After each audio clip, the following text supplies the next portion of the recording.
Share बाजार में पैसे लगाने वाले लोगों की संख्या तेजी से बढ़ रही है। रिकॉर्ड संख्या में खुल रहे डीमैट अकाउंट से इसका पता चलता है। हालिया आंकड़े बताते हैं कि देश में लगभग 15 करोड़ डीमैट अकाउंट खुल चुके हैं। डीमैट खाते में शेयर इलेक्ट्रॉनिक फॉर्मेट में रखे जाते हैं। लेकिन क्या आप ये जानते हैं कि डीमैट खाते में रखे इन शेयर्स पर आपको लोन भी मिल सकता है? यानी अचानक पैसों की जरूरत है, कहीं और से आपको लोन नहीं मिल पा रहा है, तो आपके डीमैट खाते के ये शेयर्स आपकी मदद कर सकते हैं। लोन अगेंस्ट शेयर क्या होता है, कैसे मिलता है, किन शेयर्स पर मिलता है, ये सब हम आपको बताएंगे 9 पॉइंट्स में। लेकिन आगे बढ़ने से पहले समझते हैं कि ये शेयर गिरवी रखना क्या होता है, यानी शेयर प्लेजिंग। इसका मतलब है लोन के लिए शेयरों का इस्तेमाल गारंटी के तौर पर करना। प्लेजिंग में आप शेयर गिरवी रखकर लेंडर यानी कर्ज देने वाली संस्था से लोन चुकाने का वादा करते हैं। शेयर को कोलैटरल यानी जमानत के तौर पर रखा जाता है।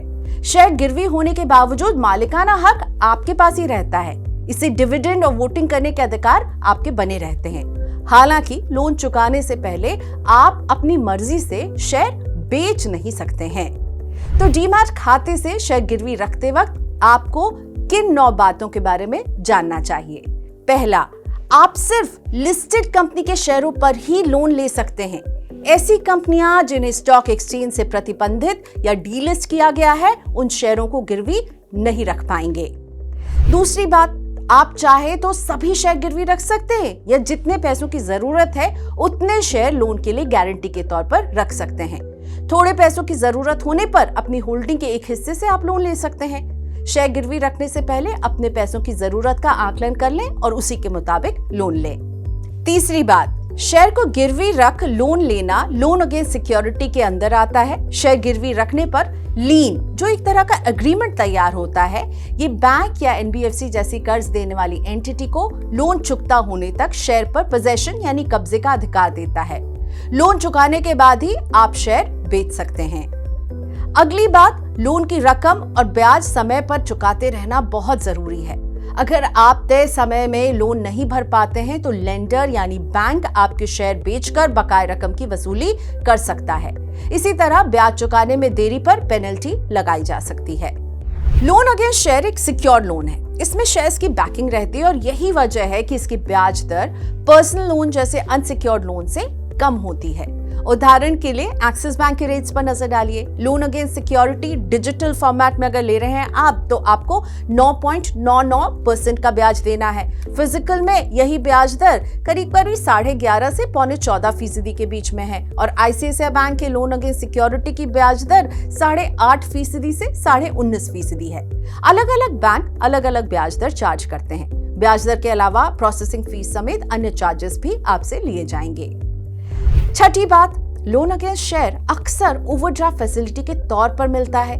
इसमें पूरे लोन पर नहीं बल्कि आप ओवरड्राफ्ट लिमिट में से जितनी रकम का इस्तेमाल करेंगे उस पर ही ब्याज देना होता है। इस लोन पर रिस्क कम करने के लिए बैंक मार्जिन लगाते हैं। मार्जिन का मतलब गिरवी रखे शेयर की वास्तविक कीमत और लोन की रकम के बीच का जो अंतर है। उदाहरण के लिए अगर गिरवी रखे शेयर की मार्केट वैल्यू 1 लाख रुपए है और 30% मार्जिन है, तो शेयरों की प्रभावी वैल्यू 70,000 रुपए होगी। यानी शेयर गिरवी रखने पर आपको 70,000 रुपए का ही लोन मिलेगा। 8वीं बात है बेहद जरूरी बात, लोन अगेंस्ट शेयर में जोखिम भी है। शेयर की कीमतें घटने से कोलैटरल की वैल्यू घटती है और इस स्थिति में बैंक कोलैटरल बढ़ाने के लिए कह सकते हैं। सपोज आपने 5 लाख रुपए के शेयर गिरवी रखे जिस पर आपको 3 लाख रुपए का लोन मिला है।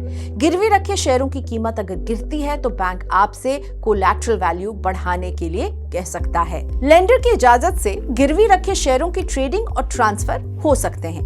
एक बार जब आप लोन की रकम चुका देते हैं तो शेयर आपके डीमैट खाते में वापस आ जाते हैं और प्लेज खत्म हो जाती है।